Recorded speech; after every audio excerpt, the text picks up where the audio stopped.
Today I'm going to discuss desire discrepancy. It's the most common issue I see in my office as a sex therapist because it's the most common issue couples in long-term relationships struggle with. Two people inevitably don't have the same level of interest for sex. The function of testosterone is to increase our arousal and make it more accessible for us. So for the lower desire partner, who usually has less testosterone, they're left feeling like, yeah, I could take it or leave it.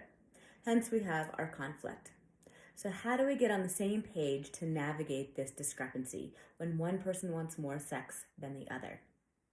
There's 3 different pathways to think about. One is, I'll just force myself, obligation sex. A lot of people do this, and it's no good. We end up dreading sex and we end up not wanting to have it, so we end up being in a sexless relationship. The next is through the portal of eroticism, where we generate a lot of fantasy, where we might use porn or moving erotica, and we really infuse our relationship with eroticism. To do that, you have to be really comfortable with sex and really comfortable with each other, and it's not actually a very common pathway for a lot of couples. So the third one, which is the most common pathway and honestly the most accessible for us as busy couples, is an extension of connection.